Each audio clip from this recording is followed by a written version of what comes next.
Welcome to the Switchblade Sisters Social Club, a true crime podcast where two sisters exploit their worst fears for your entertainment. You're welcome. I'm Dee. And I'm Rhonda, and together we are the Sake Sisters. For more information, check out our website at www.switchbladesistersocialclub.com or find us on Instagram and Facebook at Switchblade Sisters Social Club. Thanks for listening.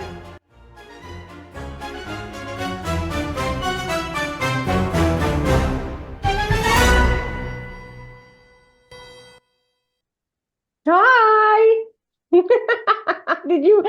Oh, Dee, you look so cute. I'm recording already because I wanted to capture Oh, my matching PJs. you know what? When you texted me to say wear your pajamas, I kind of guessed you were either going to be pajamas or matching ones. But isn't it comfy? Shouldn't we do every session like this? Yeah, maybe, but I want to see a bra underneath.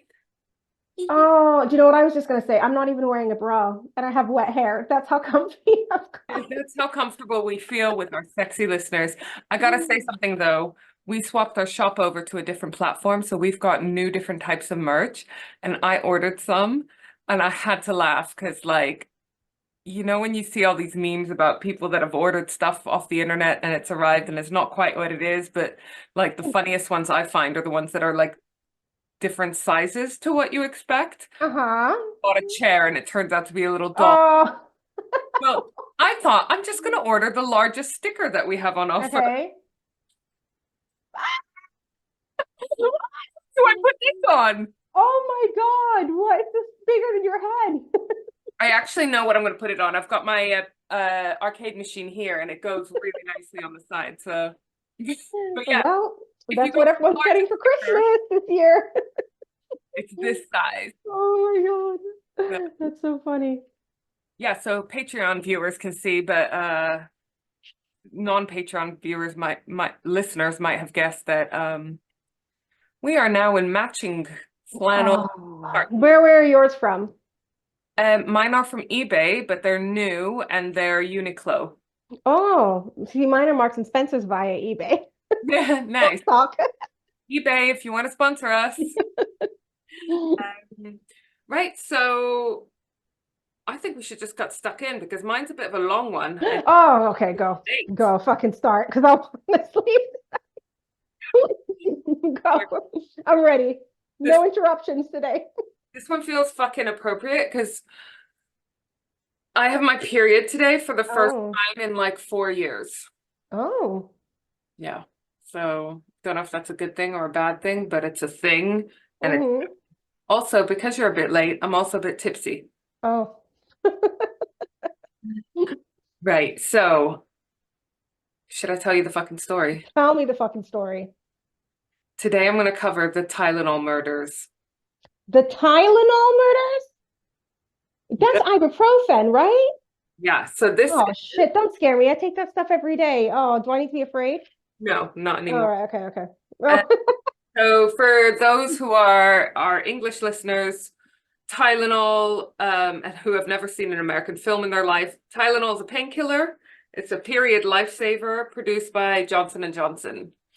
And my main source is this book called Timers, which is what the media had dubbed the case.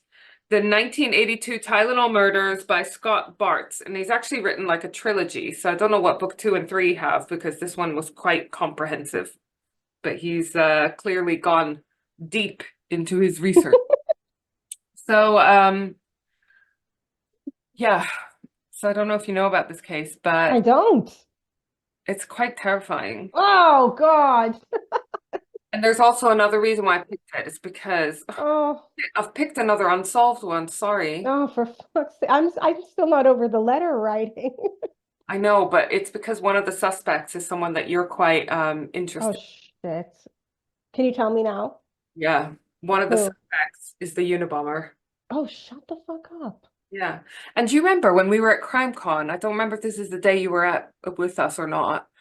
But the day that it came out that he died was the day that we were at CrimeCon and there was a talk on the Unabomber by an author who'd written extensively on the Unabomber. That must have felt fucking surreal for them. All right, so Um, just a little note. David Collins was the chairman of the McNeil Consumer Products, which is the company that produced Tylenol for Johnson and Johnson. You know, you can imagine Johnson and Johnson being a massive company with loads of branches and having Hmm. created lots of different smaller companies or whatever.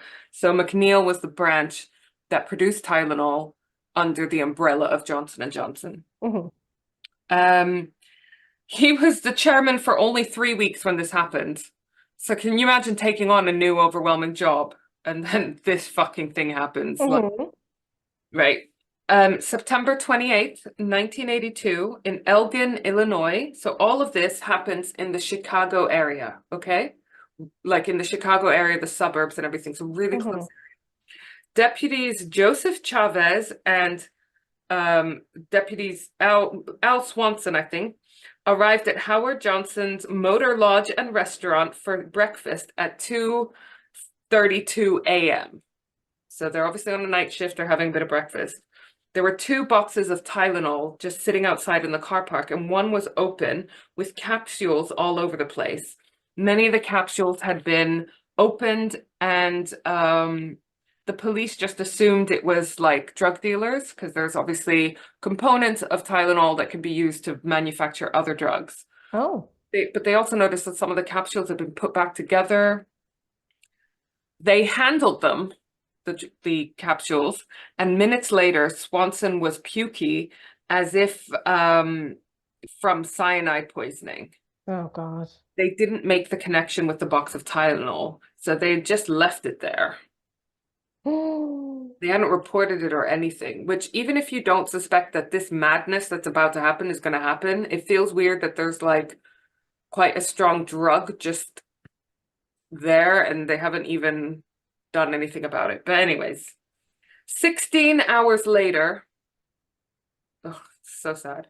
Gianna Kellerman was in a shop 19 miles away buying extra strength Tylenol. The next morning at 7 a.m., her 12-year-old daughter, Mary, Oh no. sore throat and a cough. Her dad, Dennis, gave her Tylenol. He went back to bed. He heard his daughter go to the bathroom, and then he heard something like drop, something fall to the floor. He went to check on her, but she was in full cardiac arrest. She was pronounced dead at 10 a.m. in hospital from suspected aneurysm or heart attack. Bear in mind, she was 12. Hmm. Also, we forgot to say, this is Switchblade Sister Social Club, true crime podcast where two sisters exploit their worst fears for your entertainment, and also lots of trigger warnings on this one. Oh, for fuck's sake. Hey, are there any more kids? But she's the only kid, but Okay. they're really sad as well. Nearby, 27-year-old Polish immigrant Adam Janus had taken the day off from his job at the post office. He went out in the day and bought steak for dinner, flowers for his wife, and 2 extra-strength Tylenol capsules, which is weird that you could buy it by the capsule. Hmm. Actually, no, I don't think that's true. I think he bought a bottle and took 2 extra-strength ones. He went for an afternoon lie down because he wasn't feeling well. He took 2 of these Tylenol at 2 p.m. And then later on, his wife found him convulsing. Adam was pronounced dead in hospital at 3:15 p.m. Around this exact time, Mary Magdalene Rayner, known as Lynn, about 25 miles south of Adam, went into a grocery store for Tylenol. She had only just got out of hospital the day before after giving birth to a boy 5 days earlier, who was her 4th kid. So she's got a newborn and 3 other children. She bought regular strength Tylenol and went home. There, she actually took 2 extra-strength Tylenol that she had been given when discharged from the hospital. So even though she bought regular strength Tylenol, she took 2 in this package that she'd been given from the hospital. A few minutes later, she said that she felt nauseous. She was with her mother-in-law at the time, who realized something was wrong. Her husband, Ed, was just pulling into the drive. Police arrived at 3:45 p.m. with an ambulance. She was admitted to hospital. at 5 p.m. And these were all different hospitals, by the way. 10 miles east of Lynn, Mary McFarland took extra strength Tylenol at work for a headache. Instantly, she felt dizzy and nauseous. Colleagues called an ambulance and she was taken to yet another hospital at 7:20 p.m. So this is all in the same day, right? She was pronounced dead. And again, it was suspected aneurysm or stroke because these are all young, healthy people. And this is Tylenol she got from the hospital. No, that was the lady before. Okay, okay. Another lady, 10 miles east of Lynn, who took Mary McFarland, who took extra strength Tylenol. Both, by the way, the last two cases were clinically dead within minutes, but they were kept on life support until the next day. So they officially died the next day. Adam's brother, Stanley, remember the Polish immigrant who was before, took Adam's widow home, Teresa, with Stanley's new widow, who is also called Teresa.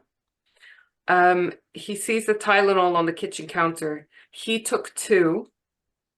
Then his wife, Teresa, took another 2 as well. Adam's brother, Why did they take them? I guess they weren't feeling well. They just had a horrendous day. His brother's just, Adam's brother, Stanley, then collapses, goes into convulsions. The wife calls the emergency services at 6 p.m. While paramedics are there working on Stanley, Stanley's wife then also collapses. The doctor who treated Adam was confused by his death and was due to finish his shift, but when he heard that Adam's brother and sister-in-law were coming in, he waited. His name is Dr. Kim, and I think he's my case crush. They got Teresa's heart going again, but no brain activity. Dr. Kim spoke to poison control, who told him it sounds like cyanide. He gets their bloods tested and gets the public health department to assess the environmental risks in the Janus home. Because obviously there's something that they've been in contact with that's giving them cyanide poisoning. Helen Jensen, a public health nurse, went to inspect the home. She knew all 3 had had coffee, peaches, and Tylenol.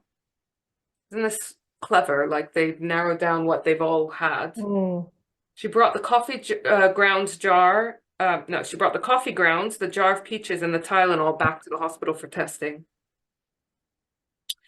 And I'm going to bring in a new person into the story, Philip Capitelli. He's an off-duty firefighter. He'd heard 2 call-outs on the police radio, so he's just sitting at home listening to police radio. Whoa, what do you mean police radio? Like when they're actually talking on the radio? Yeah. Or is there a police radio station? No, it's like police.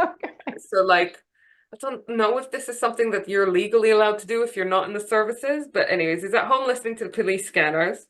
And he heard 2 separate call-outs to the Janus home. And he'd also heard about Mary Kellerman from his mother-in-law, weirdly. This is very, very weird, but he's a lifesaver because he called his fellow firefighter pal, Richard Keyworth, and was surprised that Tylenol was mentioned in both cases. They relayed their suspicions to a supervisor. Dr. Kim requests the police bring him Mary Kellerman's body of Tylenol for testing. So Dr. Kim is realizing, okay, it might be the Tylenol. While this is happening, Paula Prince, age 35, she's a flight attendant. She returns home. She stops off at a Walgreens, which is like, what's the equivalent? Like pharmacy chain, right? Like Boots. Is it? Yeah, in that it's got like medicine, but then also random stuff for your holiday and travel size things and cosmetics and whatever, right? She picks up some extra strength Tylenol. She arrives home at her flat in Chicago and she takes the Tylenol and she collapses at about 10 p.m. By 1 a.m., Dr. Kim has had the blood showing lethal levels of cyanide in Stanley and Teresa's bloods. The chief toxicologist, Michael Schaefer, was examining the capsules in Mary Kellerman and the Janus bottle.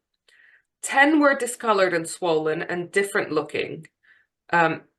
there was a different looking powder inside as well that was definitely cyanide. Cyanide, it was thought at this point that cyanide would degrade the gelatin capsule shells quickly, so the capsules must have been tampered with really recently. And when the fuck would that have happened in the factory? Well, so this is the thing. Did it happen during Oh, during yeah, production while on the shop shelves? yeah. So that was the query. That was the big. Oh, I'm so fucking depressed already. Also, how many other bottles are there out there? Oh God. Bought them at different places. Now you know when you see those recalls for like broccoli and stuff like that from supermarkets, now I'm gonna assume every fucking time I see a recall, it's some shit like this.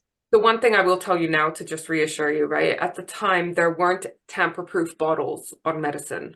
Because of Hmm. this, they've introduced tamper-proof bottles on medicine. So now you can tell when something's been opened. Uh, You know, you've got a seal on a tube, or you've got the seal on the jar. You've got like, hmm. you know what I mean? You can, Yeah. and that's because of this case. So it's not something that would easily happen again. Hmm. Johnson & Johnson's policy had been written in what they called their credo by former chairman Robert Wood Johnson II, and it placed the order of importance on number one, the consumers, number two, the employees, and number three, the shareholders. Oh, sorry. Which is a lovely policy. Let's see if they stuck by it. Right? But supposedly this was their guide in this crisis, that they have to think about their consumers first, regardless Hmm. of how much money it will cost. Their Well, fucking obviously. you would hope. Yeah. Johnson & Johnson CEO James Burke started in Johnson & Johnson in 1953 as a product director for Band-Aid. Like Johnson & Johnson produced so many of the brands, Mm. products that we know. Johnson & Johnson purchased McNeil Labs in 1959. This is the branch that produces Tylenol. They launched Tylenol as an over-the-counter medicine in 1960. Tylenol helped Johnson & Johnson increase their share of over-the-counter pain relief from 4% in 1976 to 37% in 1982. So they were selling first 4% of pain meds over the counter. And by 1982, it was 37% of the market Hmm. was Tylenol. Can you imagine? Yeah. I take it daily. So I can imagine. So I fucking hate this case. 15 to 20% of Johnson & Johnson's profits were from Tylenol, from this one product. So you can imagine how big it was and how important it was to Johnson & Johnson. So back to the deaths, I'm sorry. There was a press conference held on the 30th of September, 1982, so the day after the majority of the cases had died, on the Janus brothers and Mary Kellerman to confirm that they had been poisoned by cyanide in these capsules. They still had not linked the death of Lynn Rayner and Mary McFarland to the cyanide poisoning. Paula Prince's body, remember the flight attendant, she had not even been discovered yet. She had not been found yet. Shops obviously pulled extra strength Tylenol from their shelves immediately, most of them. And Johnson & Johnson were hoping that Tylenol would be identified more as a McNeil Lab product rather than a Johnson & Johnson product. So they were trying to make it associated with McNeil, the branch, Mm. rather than the Johnson & Johnson, the parent Hmm. company. Johnson & Johnson did not recall extra strength Tylenol. They only recalled from, at first, one batch, MC2880, because they found that, I can't remember which one, but one or two of the bottles that had been tampered with had come from this one batch. Hmm. They only faxed retailers and doctors and hospitals saying the following: we currently have no evidence in any other extra strength Tylenol capsules or any other Tylenol product was similarly contaminated. And it's like, well, you do, because there's other people that have died that from different batches. So Anyways, Do you know what? I don't know why the fuck they didn't just recall everything. I know that would have probably cost them, well, I don't know how much that would have cost them, but why take the fucking risk? because there's the cost of doing recalls, and then there's the damage to the reputation, which is an Hmm. cost. So obviously they're weighing all this up as well. Hmm. I got bored reading about all the executives and the lawyers and this, that, and the other, but let's just say they all went to schools together. There, it was like very much an old boys club, right? Hmm. Illinois Governor Jim Thompson put together a task force of 140 local, state, and federal investigators immediately. So this became a big investigation and advised Illinois residents to flush all Tylenol down the toilet, which is well-intentioned. Oh God, then it goes in the fucking water. Well, there's that, but also it means they're destroying evidence, potential evidence that could Okay. have helped with the police investigation. Hmm. The contaminated batch, the one that they had recalled, still had some of it, the powder used in that batch, at the manufacturing plant. So that was tested and found to be clean. So they are working on the assumption that the batch was not contaminated in the factory, because there's also no cyanide used in that factory. So it couldn't have been a cross-contamination from another medicine. So it's in transit or in the shops, but most likely in transit because it was from various shops. Well, the autopsy of Lynn Reiner on September 30th, 2 days after the first death. The deputy coroner was informed she had taken Tylenol, and also what happened to the Janus brothers and the other deaths. The possibility that she got the Tylenol from the hospital is particularly shocking, though, because at first they couldn't figure it out because she had bought regular strength Tylenol. Hmm. Then she took the extra strength Tylenol that she got given at the hospital. And the reason why this is shocking is because, the hospital pharmacy is obviously closed to the public. It's not like in a shop. You give Hmm. a prescription to the person and they collect it all for you and present it. So at this point, they worked out that the cyanide was low-grade potassium cyanide used in heavy industry. What does that mean? I'm guessing like agriculture, maybe some kind of construction, Oh, what for? probably poison, Okay. pests or something, pest control. I don't know how. Oh, okay. I'm guessing, but like there are legitimate uses for cyanide, and this was Hmm. cyanide meant for that purpose and used for a horrendous fucking outcome. So they finally find Lynn's extra strength Tylenol that she had taken and that it was contaminated with cyanide.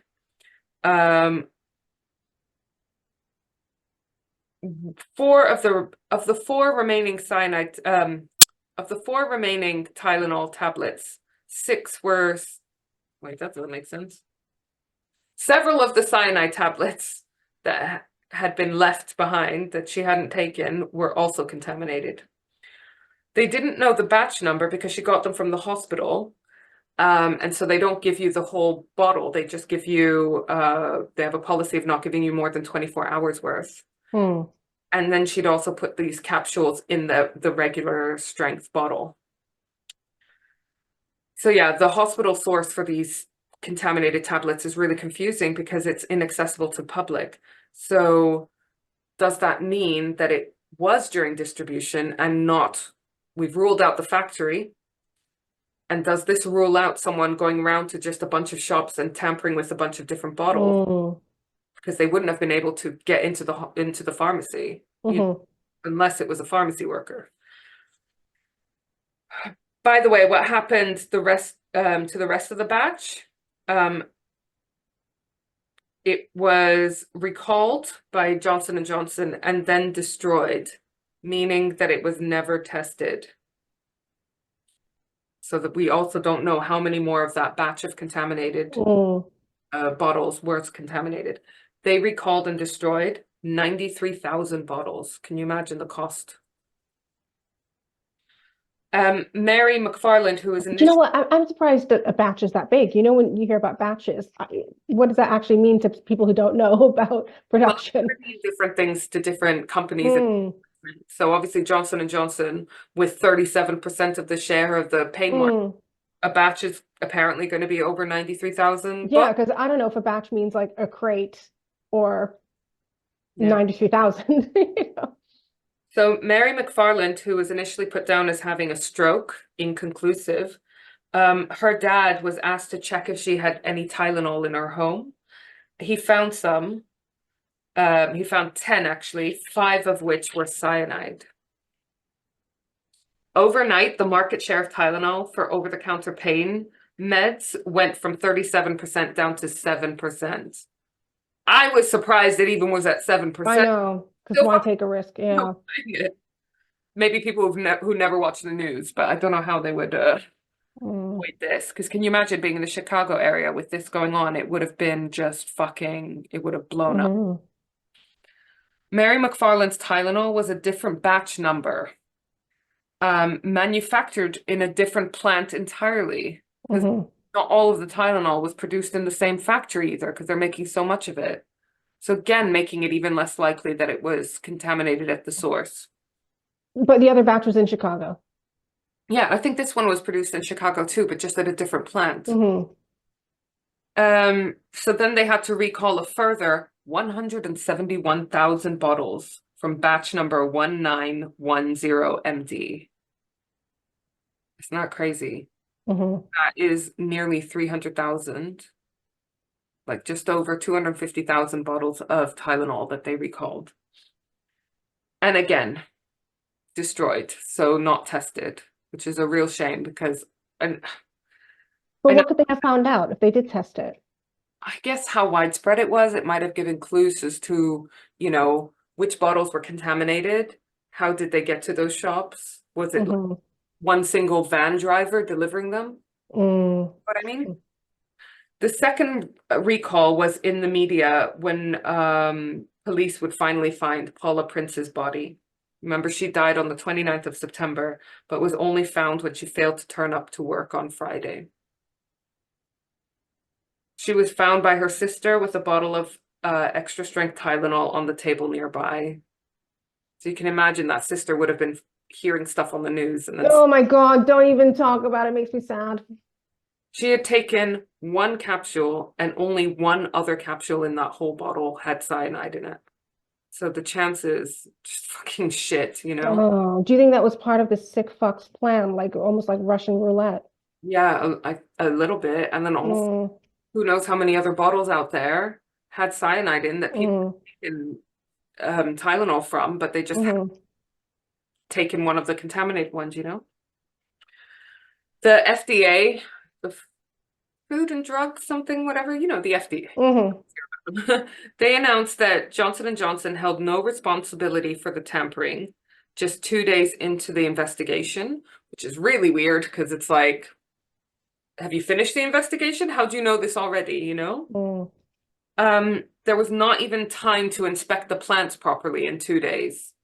Yeah, and then also, it was not even public knowledge that until 1991, so almost 10 years after these murders, that up until the murders, Tylenol had already received 300 complaints about tampering and discoloration of capsules. So even before this happened, missing missing medicines from bottles, other medicines in the bottles, foreign objects What the fuck? like metal or fingernails. Oh, for fuck's sake. What is going on? So that must have happened in the plant. No, this was before tamper-proof.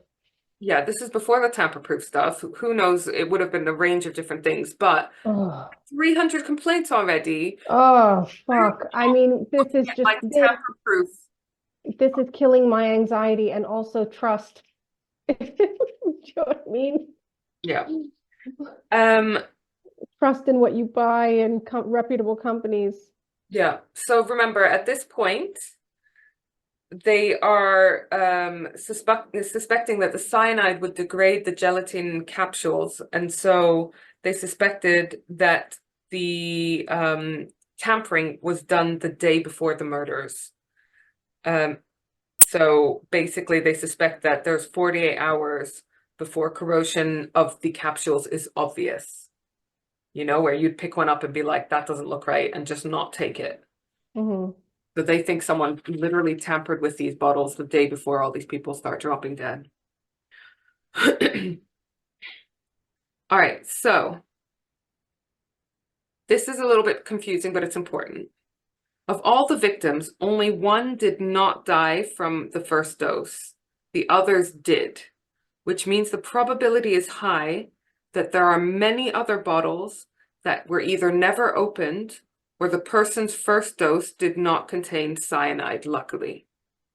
You know, so like Mm-hmm. these are people, there must be loads of bottles floating around out there that have cyanide tablets, and luckily whoever's bought that bottle has just not taken one of the Mm. contaminated capsules yet. The author did some maths and estimates that there were 235 bottles of cyanide laced bottles in Chicago area. How'd they work that out? Math.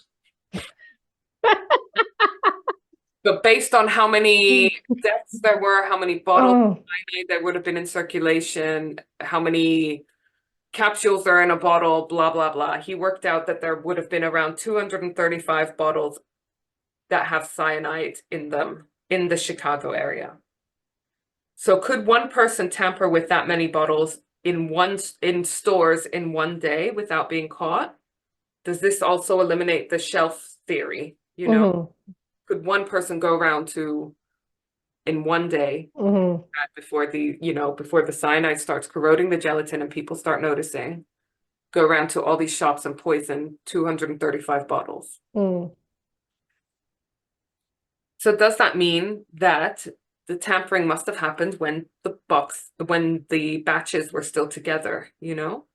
Like when the bottles, That's what I'm thinking is the theory. so that, at some point in the distribution channel, right? Mm-hmm. Mm-hmm. The FBI brought in John Douglas to do a criminal profile. Do you know where we know him from? No. He's the guy that Mindhunter is based on. Oh, okay. I was gonna say that. I wish I said it now. We talked about him a lot in the Larry Jean Bell. Okay, so wait. In Mindhunter, was he the older guy or the younger guy? I can't remember, but basically he's the one that did loads of interviews with like Ed Kemper, I think, and a bunch of other people. Mm-hmm. Really get to know the mind of these like serial Mm-hmm. criminals. And we talked about him a lot in the Larry Jean Bell Mm-hmm. episode, because one of my main sources was a book he'd co-wrote about criminal profiling in that case. Mm-hmm. So he'd never interviewed a tamperer before. So he built up his profile using the model for, this is in quotation marks, other cowardly predators. Mm. I love that term because it's not glamorizing it at all. Mm-hmm. Mm-hmm. Yes, this is fucking cowardly, isn't it? Mm. He describes it as a form of terrorism. Yes. No. Mm-hmm. Um, so here are some of the points in his criminal profile, right? A man with a long history of failures. Any man. Any person. Oh, I'm so glad for the light relief, Dee. This is horrible. Trouble keeping a job. Mm. Record of complaints of injustices against him. Periods of depression. And potentially a stressful event around the time of the murders, like a catalyst for why he's doing this now. Mm-hmm. Obviously, like with any criminal profile, loads of people were saying, oh, it's too vague. This could apply to anyone. You know what I mean? Like loads of people will have 3 or 4 of these points, etc. I mean, like, it's got to be people who work in the distribution, right? So that narrows it down drastically. People who are Someone who has access to it, which, mm. now we're talking a lot of people. Meanwhile, Johnson & Johnson are covering the cost of recalling extra strength Tylenol, but reassuring suppliers and consumers of the safety of all of their other products. At the same time as the Chicago mayor, Jane Byrne, is telling everyone to remove all Tylenol from all stores, so not just extra strength. So there's mixed messages coming out here. Mm-hmm. That would fuck with your head if you were just a I resident. mean, I would just never buy Tylenol again. So the mayor is saying everyone stop selling all Tylenol. Mm-hmm. And Johnson & Johnson are saying it's actually only these batches. we're recalling extra strength Tylenol, but all the other Tylenol products are fine. So you'd just be fucking, it would be a head fuck, right? No, to be honest, I would actually trust the mayor over Johnson and Johnson to try to protect their reputation. So I just would not buy Tylenol. If it's ibuprofen, there are other brands, right? How addicted to specifically Tylenol would you have to be to carry on buying Tylenol with all this going on, Mm. right? Was that rhetorical? I don't know. I'm just thinking like that's the only I mean, there's other brands. I don't know why yeah, anyone no, would but buy that's the Tylenol. only reason I can specifically think Mm. if you Hmm. had an illness or an addiction where you're like, nope, it's Tylenol or nothing. I've tried everything else. Yeah. Varied reports for Johnson and Johnson came out about how many capsules they tested. So they recalled all of these extra strength Tylenol. But it was very, very vague how many they actually tested. So they did do some testing, but obviously not all that much. And it was them doing the testing, not independent testing or by the investigators. Mm. So some reports say they tested 2 million capsules. Others say they tested 500,000 capsules, et cetera, et cetera. So we don't know. Again, some maths done by the author, Scott Bartz, who's clearly much more cleverer than me. Probably doesn't use the word cleverer. He says that they've actually tested between 1.43 and 1.73%. So let's say less than 2% of the bottles in Chicago were tested. Mm-hmm. Mm-hmm. Less than 2%. And possibly significantly less, right? And they apparently only found 2 bottles that were contaminated. So I did my own maths. If 2% of testing 2% of the bottles brought out 2 bottles that were contaminated, then potentially if they tested 100%, they would find 100 bottles that were contaminated. That's my logic. So basically, Okay. it's a lot of fucking Yeah, it makes sense. Yeah, yeah, yeah. whatever math you use, there's potentially a lot of fucking contamination. Mm-hmm. Then on the 2nd of October, remember the deaths happened on the 29th of September, so we are talking days here. Contaminated bottles appear in Bridgewater, Virginia. So now we're in another fucking state. Mm-hmm. They're not touching, are they? Virginia and Chicago? I don't know. I Okay. Kind of the same part of the country though, huh? don't know. I think they're a couple of states over, but still, it's terrifying that they're coming up in a whole different area. Mm.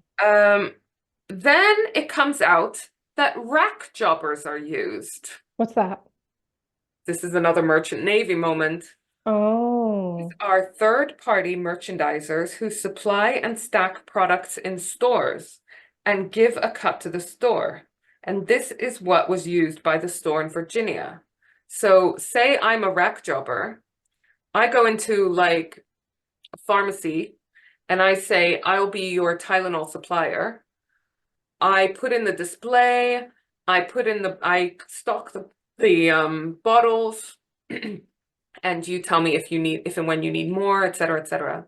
So, A bit like a rep. yeah, exactly. Yeah. So, but it means that I might get a bunch of bottles from one batch of Tylenol. Mm-hmm. Mm-hmm. I might go and fill shelves in multiple stores from that same rep, from that. Mm-hmm. You see what I mean? Mm-hmm. So could it be a rack jobber? That's a fucking horrible job title. It is a I mean, really it makes it sound less. good than it is, yeah. Yeah, yeah. But could it be one of these It third? sounds like shelf stacker, right? Yeah. But Johnson and Johnson were implying throughout that no one has access except for Johnson and Johnson employees to these products until they get to the store, because obviously they're trying to absolve all responsibility, right? Now it turns out that actually they're using these third-party suppliers, distribution Mm-hmm. Mm-hmm. people to get into the stores.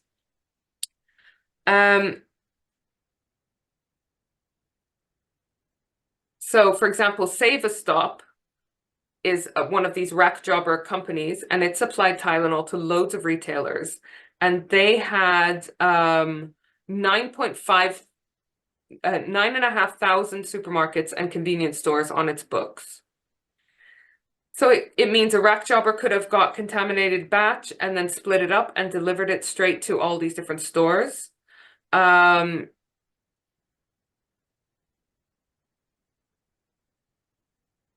probably even put them on the shelves as well.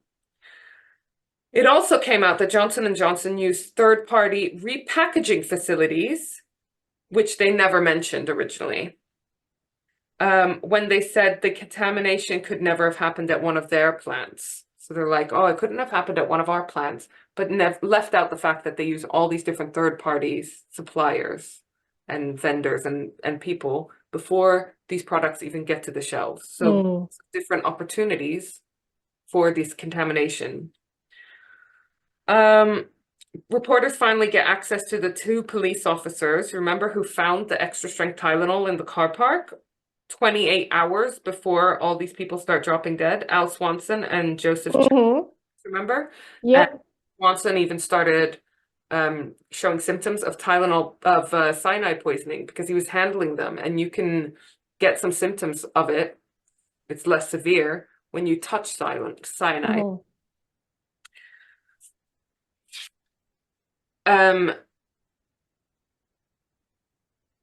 Police went back to the car park on the 1st of October when it became clear that it was Tylenol that was the source of the problem, but the bottles were gone. It's like, no shit, probably the person that they were delivered to. I imagine it like, you know, when they deliver newspapers, it seemed like it was just delivered to a shop but like left on the side because it was because it was 2 a.m, you know what I mean? Joseph Chavez, one of the police officers, says, "We just blew it off. We just didn't think anything about it. I was stupid. I should have picked them up and brought them in. I kick myself in the head every time I think of it. Maybe we could have saved these people's lives or at least got an investigation started."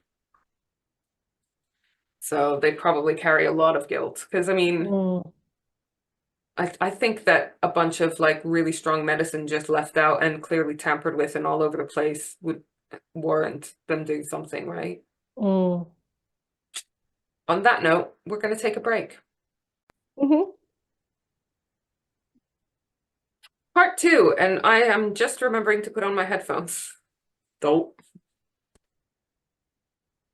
Part 2, as we said last time. Top Gun, no, not Top Gun reference, Hot Shots reference. Okay. Then there's another poisoning in California. 27-year-old Greg Blagg took 3 extra strength Tylenols on the 30th of September, the day after all the deaths in the Chicago area. His wife purchased it in California. Joe luckily survived. He purchased 2 more bottles and sent them to Johnson & Johnson for testing. But guess what? They were tampered with, but not with cyanide. They were tampered with strychnine. So is this What's a that? fucking... It's a different poison. So is this a copycat? Oh, I know. oh God. I know. And this is unsolved still, huh? Yeah. So no one was Oh, arrested, fuck. but the police actually suspected Joe, Greg Blagg of doing this. So Okay. that he himself had done it to get attention. And who's that? The guy who was poisoned. Oh, okay. But this forced a recall of all Tylenol from all shelves across the United States on the 5th of October. So not just extra strength and not just from the Chicago area, but from the whole fucking country, all Yes. Tylenol. Because until then, they were being hush-hush, but actually there were 7 batches linked to poisoned capsules, not just the 2 that had been recalled. Yeah, the Lynn Rayner case was still throwing the officials in Johnson & Johnson because they were trying to say that the perpetrator must have tampered with the bottles in the stores themselves. But remember, she got hers from the pharmacy at the hospital, which is closed to the public. Her batch number was never listed as one of the contaminated ones. So was this a cover-up? Was this confirmation bias? Like we're only going to introduce information and evidence that supports our theory? Louis Zahn Drug Company is likely the one that supplied the Central DuPage Hospital where she got the medicine. It seems like Johnson & Johnson then tried to throw this drug company under the bus, lining up the blame. They knew police were following the theory of store tampering, partly because Johnson & Johnson said it was absolutely impossible that it happened in the production and distribution. But they knew from the start that it probably was during the distribution, allegedly. The 6th of October, there's a letter to Johnson & Johnson saying, if you want the killing to stop, send 1 million to this bank account. But the bank account had been closed 5 months earlier, and it was in the name of Frederick Miller McCahey, an heir to the Miller Brewery. To Miller Brewing, which I suppose is Miller Beers, right? It's quite a big company. Frederick was ruled out quickly. He says that there's this guy called Robert Richardson who has a grudge against him. And 7 days later, they managed to pin the letter on him. So now people are throwing blame around. Mm-hmm. Robert Richardson, his wife was previously employed by this guy, Frederick Miller McCahey. And so they had a grudge against him. Also in July, there was the death of Jay Mitchell in Wyoming, found to be cyanide poisoning. Mm-hmm.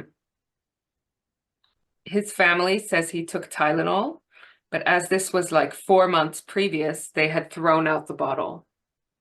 So was this a random cyanide poisoning and it's just a coincidence he'd taken Tylenol? Was it a test run by the perpetrator? Because this was 4 months before the poisoning of the people in the Chicago area.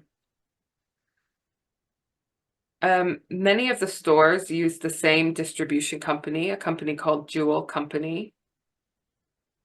There's also a death in April, so many, many months earlier, in Philadelphia, of a man called William Pasquale after taking extra strength Tylenol capsules. So it's not a one-off, but were these linked? Someone then started reviewing 17 unexplained deaths in the Cook County area of Illinois, 4 people that died within between 6 weeks before and 2 months after the Chicago murder. So there were several other cyanide deaths that were unexplained.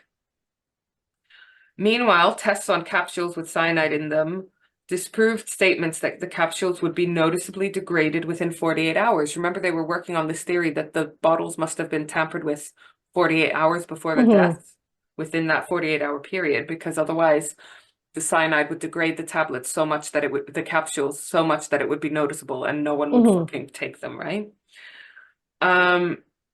Tests were showing that the cyanide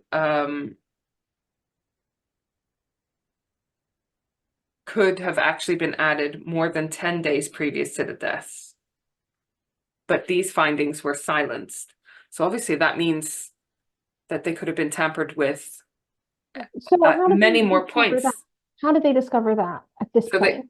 They started putting cyanide in capsules to test it.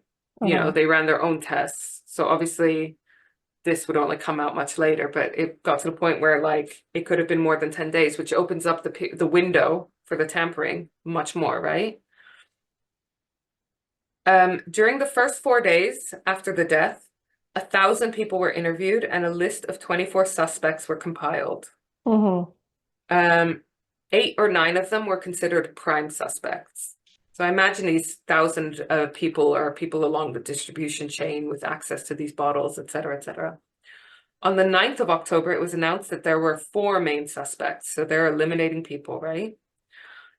By the end of that day, they had eliminated 1 more. So there were 3 suspects now. Imagine how much, if you were the perpetrator, how much you must be shitting yourself at this point. Because they're getting closer. Thinking they're closing in on you. This eliminated a guy called Jerome Howard, who tried to claim that he did it and asked for money. He was picked up when he was trying to collect the money. He was a former disgruntled hospital employee. And I've written in my notes, people are fucked up. I mean, so there's basically people trying to take advantage of this to make some money, saying we'll stop poisoning people if you send us money. So two of the three remaining suspects were relatives of the victims. Okay. And I don't even know how this makes sense. So they think that maybe one of the people was an actual target, was specifically the target. So it's like, imagine if I want to kill you and I know you take painkillers. So I go and I poison a bunch of bottles of painkillers and hope that you buy one and take one of the poison tablets. Seems really fucked up, right? Well, especially because if you're into poison, apparently the best way is through the ear because it's undetectable afterwards. So there's easier ways. Yeah. So they're working on the theory that Lynn Rayner was the actual target. She was the one who had taken the medicine from the hospital. Okay. So now we enter another character, the closet chemist. On the 9th of October, 48-year-old warehouse worker Roger Arnold goes into O'Rourke's Tavern in the north side of Chicago with a bag of white powder and says it's cyanide, and he's been killing people. Fucking idiots. The bar owner, Marty Sinclair, called the police and says that there's going to be guns and test tubes and all sorts of crazy shit in this guy's house.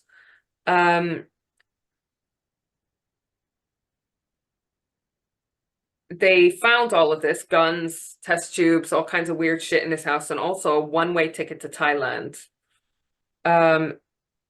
He was discharged though, but apparently he worked for Jewel Company in the warehouse. You remember the distribution company that provided a lot of the stores that were affected with their Tylenol. Do you know who else was working at the Jewel Company and also interviewed? Lynn Reiner's dad, Howard Fearon, the senior. Lynn Reiner's dad. And apparently the two were drinking buddies. Ed Reiner, her husband, was also under surveillance. So it's just fucking random that they think that she was the target. And this was how they decided to kill her. When they both have really close access to her. And could have done it in lots of different ways, right? The theory was that Ed Rayner put cyanide, the cyanide extra strength Tylenol in the regular strength Tylenol bottle at the shop he knew Lynn went to, which to me just seems so implausible. Because then he's also hoping she definitely buys the bottle that he's tampered with, or one of the bottles he's tampered with. Officials said that they'd found other poison bottles at this store as well, which makes it a little bit more believable. Did he poison all of the bottles of Tylenol, knowing his wife was going to come in and buy one of the bottles? But the person who turned this bottle in came forward and said, no, actually, I bought it at a different fucking store. So someone's lying here? The last suspect was a man called Kevin Masterson, who was announced as a suspect on the 1st of November. He had told friends he was going to settle a score with some of the stores who sold contaminated bottles. They never revealed why he had this grudge. But a year later, 1983, while seeking revenge on Marty Sinclair, remember the bar owner who turned in Roger Arnold, the guy who came in carrying a bag of cyanide, supposedly, saying he killed everyone. So Roger Arnold goes to seek revenge on Marty for calling the police on him and accidentally kills someone else.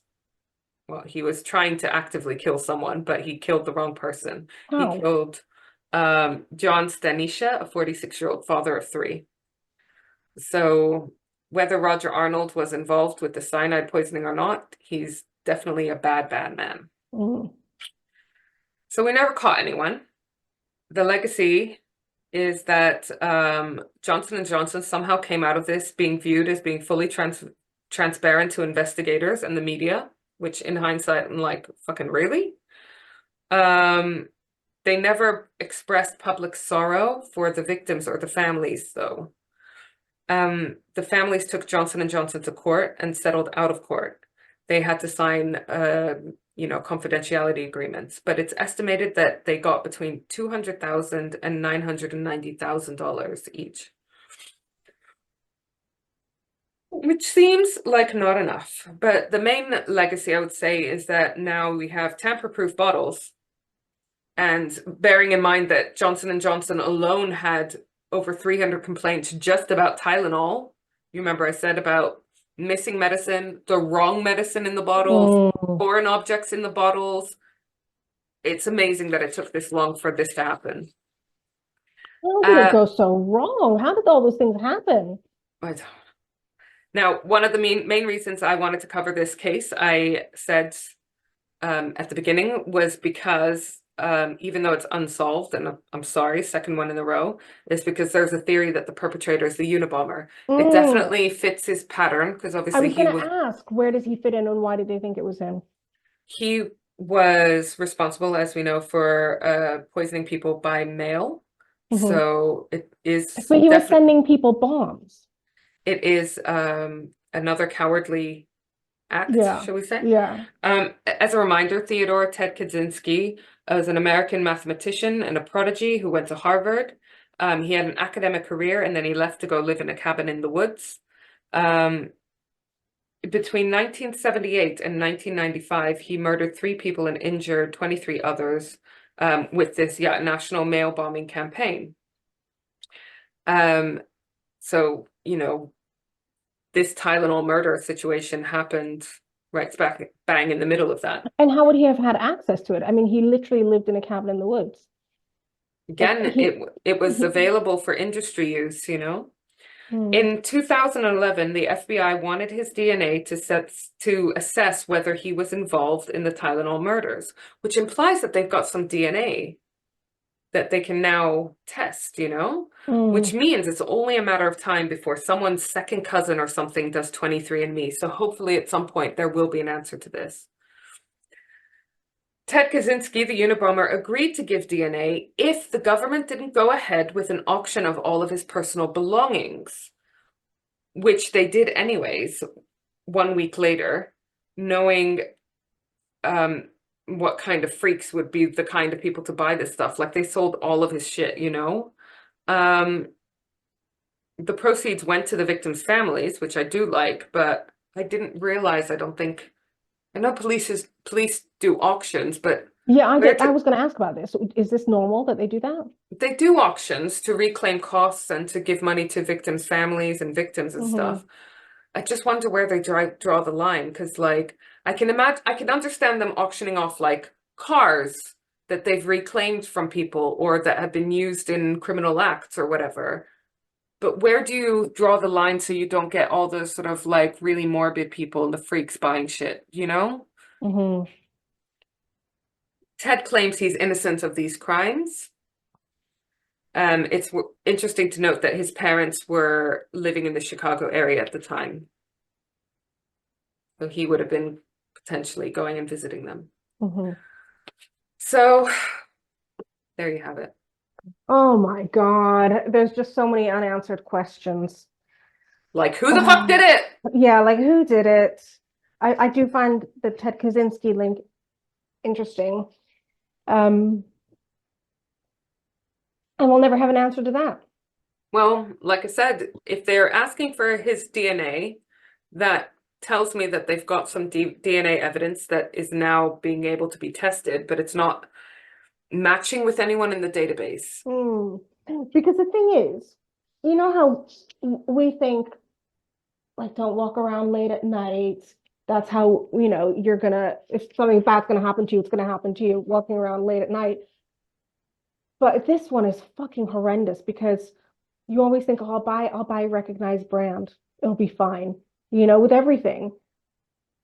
Yeah. And this was what sparked a lot of the fears.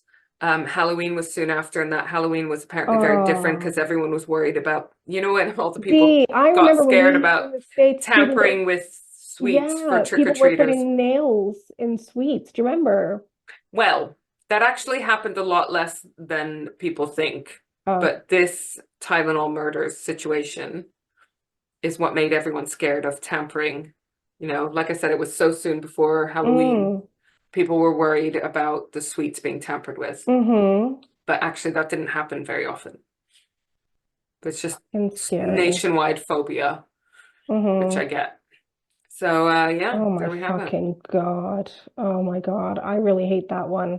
Every time it's just like a new thing to be anxious about. But I literally think about this case every time I open up any bottle of meds or whatever. Blister packs for me now. Yeah. Even then, can you fucking trust that? We need a people's pulse.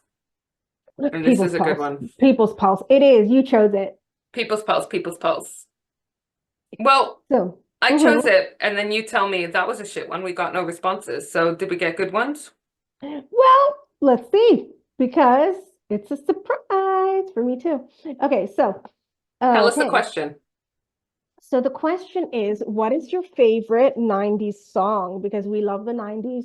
We do. And can I just say, one of the best things that came out of Spotify Unwrapped for me back in December is that it's made me a 90s playlist of all my songs that I listen to or that are on all my different playlists or whatever that are from the 90s. And I have been, this January has been solely me listening to that automatically generated playlist. What are some of the songs on it? It's amazing. I brought it up so I can read to you. No Scrubs, TLC. It's varied. There's no specific genre. Twisted, Everyday Hurts by Skunk Anansi, Voodoo People, The Prodigy, This Is How We Do It, Montel Jordan, Jump Around, House of Pain, Jumpin', Jumpin', Destiny's Child, Intergalactic Beastie Boys, Place Your Hands, Reef,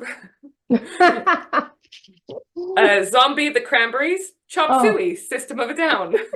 It's like schizophrenic. More money, more problems. Yes. Notorious B.I.G. Show Me Love. Robin S. Just a Girl, No Doubt. Walk, Pantera. Yeah. It's amazing. Hey Boy, Hey Girl, The Chemical Brothers. Zero, Smashing Pumpkins.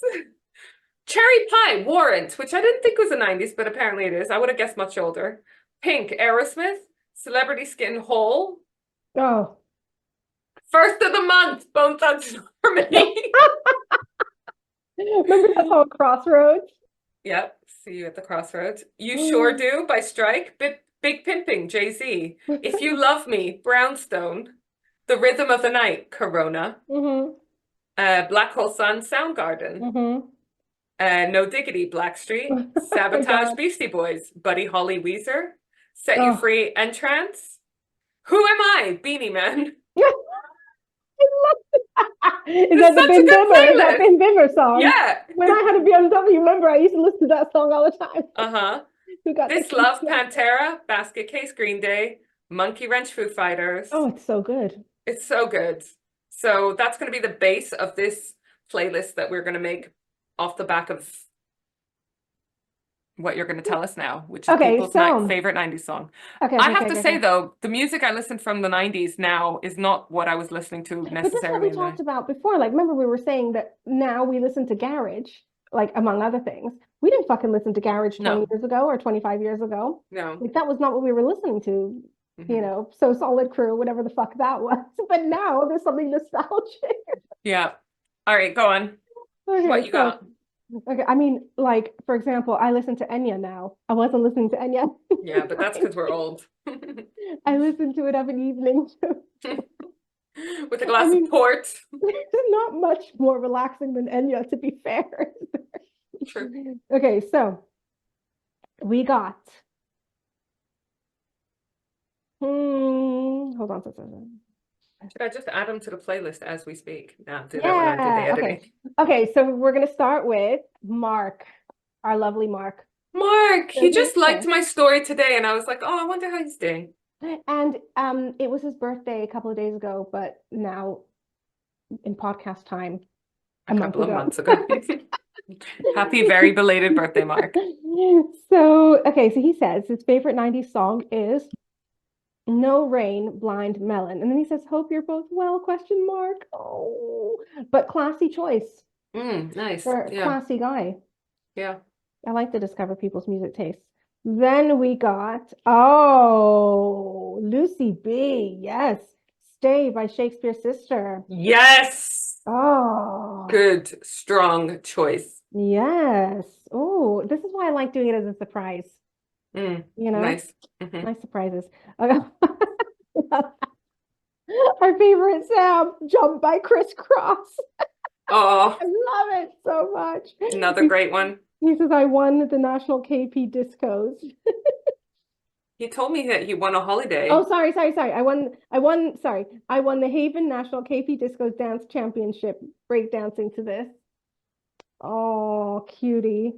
I Fucking great know. song. So then we have oh, Susie. Susie. Oh, she just replied to my question. She didn't tell us. Okay. Oh, Then we have okay. Coventry Karen says the Wonder Stuff Mission Drive. Do you know I that don't song? know it. Well, No. let's play it. She sent me the YouTube link. Do you know what? I bet that's going to be our new favorite song. I Oh, bet we're going to Coventry listen to it Karen. on repeat. I Then, just want to say the Wonder Stuff also have a song called The Size of a Cow. So oh, I think we'll like them. yeah, no, we're gonna like them. Then, okay, so Jamie Jamie has fabulous music taste, so says, okay, she said it's there's no one answer, obviously. And then she said, no doubt is probably a standout than Nirvana OVS. These are you know what today? 1994 was such a good year for Oh, music. I have to just bring up a list of albums that came out in 1994. Amazing albums from 1994. because it was 1994 came out. Nevermind, it was The Downward Spiral by Nine Inch Mm, Nails, even things like Parklife, Blur, definitely mhm. maybe Oasis, Dummy, Portishead, Oh, MTV Unplugged in New York, Nirvana, Ill oh, Communication, Beastie Boys, Live Through This Hole, Dookie, Green Day. oh, live through this whole. Hmm. That's like the soundtrack to my teenage angst. Weezer by Weezer. They fun. They were Music for the fun. Jilted Generation, The Yes. Prodigy. Oh, that's what I No listen to Need to in my Argue, car. The Cranberries. This is all fucking Oh, the cranberries. 1994. Oh, that's This is also my why we were teenage spoiled. pain. Jar of Oh, Flies, Alice in Chains. yeah. Even American Thighs, Veruca Salt. Do you remember? Yes, I do. Yeah. Oh, Uh, I mean, and loads of others that Dog Man Star, Suede. Great mm-hmm. album. The Crow, original motion soundtrack, Oh, motion picture soundtrack. amazing Yeah, film. agree. Purple, Temple Pilots. Uh, Far Beyond Driven, Pantera. Mm-hmm. Voodoo Lounge, The Rolling Stones. Protection, Massive Attack. Like all of these are fucking Oh, Smash, The Offspring. oh, 1994. That was such a fucking good oh year. my God. We were spoiled, I'm and it's transported never been back. the same. No, it's never been the same. It's never been the You know, same. that's why everything's been shit. All the music's been shit since, you know. It's not because we got old and you think that music is shit. It's because it got shit since then. Do you think it's because there's less heroin? No, I don't think there is less heroin. I don't fucking know what it is. I'd love to fucking know what it is. The 90s was a certain era though, huh? Yeah. Music is representative of the era of the time. Who else we got?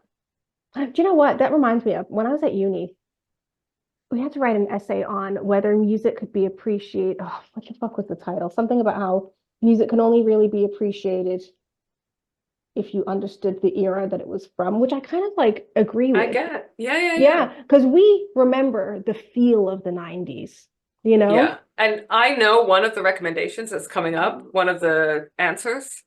Oh, do you? Yeah, from Isla. Oh, okay. And it sums up entirely the 90s. Oh, okay, because that's the thing, isn't it? It wasn't just the fashion, which like people have tried to recreate since. It wasn't just like the smudged makeup. Oh, do you know what's funny? We It was genuinely the had ecstasy. Sorry, not sorry. I'm gonna let Lola out. Hang on. She's just crying at the door.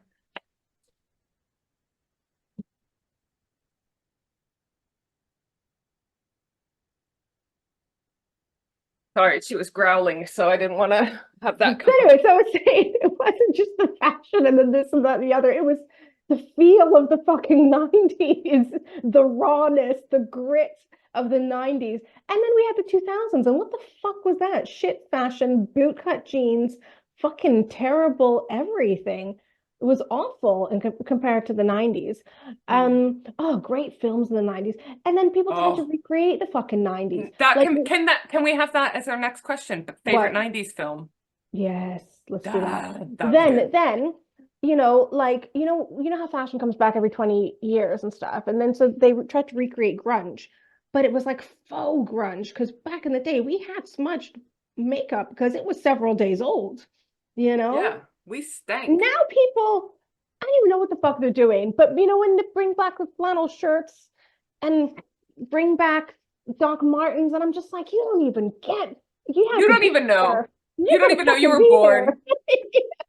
Yeah. And I know people must have thought that about us when we were listening to Black Sabbath Oh, or whatever. 100%. But like, you had to fucking be there. You had to be there. Yeah, so who else have we got? Oh shit, I forgot. I was just going down memory lane and I was enjoying it. Okay. Well, can we do Isla seeing as we Oh, we didn't I finish just Jamie. oh right, go on. Yeah. So Jamie says, no doubt, Nirvana. Then she says, oh, she sent me a song, Cruel to Be Kind by Letters to Cleo. I don't know that fucking song, but You apparently do it's been know it. 10. Do I? You do know it. If 10 you'll things hear that, it and you'll know. let's hear it. Let me just hear it for a sec so I can remind myself.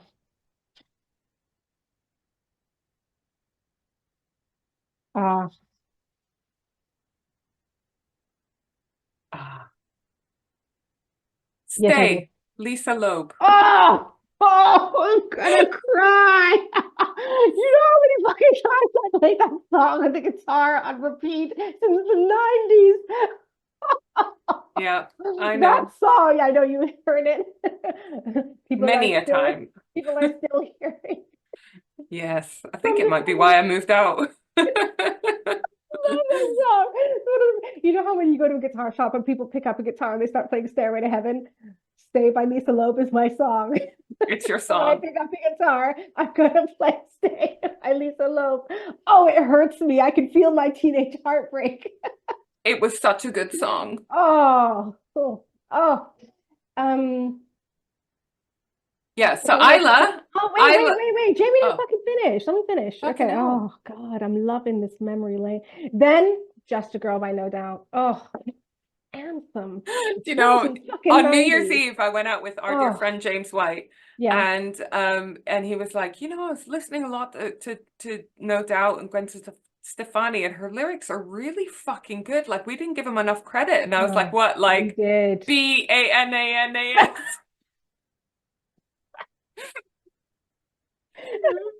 But that song was fucking our feminist anthem of It the was. 90s, It Just a was. Girl. Oh. Can we just mention now that the 90s was a fucking great era for like amazing girl bands like The Riot the Girls. Riot Girls, yeah, Bikini Kill, Hole. Do you remember Darcy, the bass player from Smashing Pumpkins? There was a Yeah, lot of fucking cool women with guitars yeah. in the 90s. And like Gwen Stefani was so fucking cool because she was so different to all the other girls in music at the time who were all like cutesy doll face, like Mm, Spice Girls. You know what I mean? And she mhm, was just this like, she was fucking gorgeous, but like a badass, mhm, tomboy and mhm. still sexy with it. It was just very different to what we had at the time. Oh, the 90s. It hurts Yeah. me to Can I tell you remember. about Isla's song Yes, now? tell me, sorry. Yeah. Mhm. This makes me laugh because okay, so it's what's the actual name? Ebenezer Good by the Shaman. Oh, I love it. So that's on my like playlist I I repeat. know, I love it too. The first It's bit. it's so fucking good. But what makes me laugh is she says that her mom worked in a factory at the time that it came out, and she used to come home singing it because it'd be on the radio. The E's are good. Oh my And we all thought we were so fucking clever singing this song in code. But anyways, that is a Oh, 90s song. oh, If you want to know what the 90s club scene was like, listen to that song and yeah. watch Human Traffic. Oh, do you know what?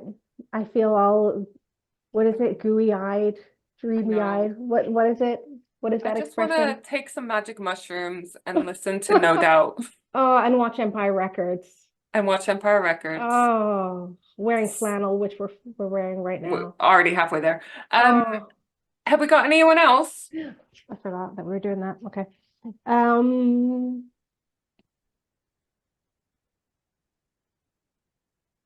These are good. These are good. No, that's it. Well, let's talk more about the 90s. What else was good? Well, actually, I think we should wrap this up because it's 10:30 and because it's not the 90s anymore. It is way past my bedtime. But you know what we're gonna do? 90s films. 90s films. And you know what else we're gonna do, which I really fucking loved, was the what's the worst you'd do for 100? But we're gonna let's raise it. We talked about, okay, we did 100, and then I said do 250,000, but I think we need to do some in-between steps. Let's do 10K next. Yeah. So that's our next two people's polls. 10K, what would you do for 10K?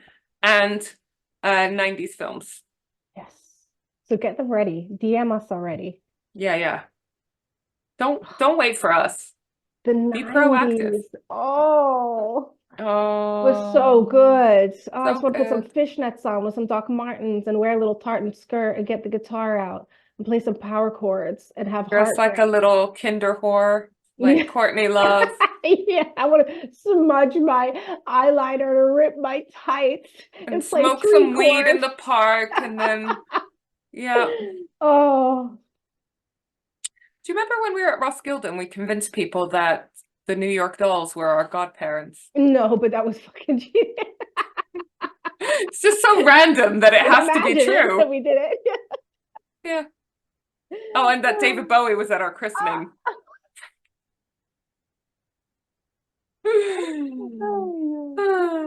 All right, well, get your sexy listener merch and then wear it on a Wednesday when you listen to our episodes. So when I say, love you, sexy listeners, you could be like, hey, with my sexy listener merch.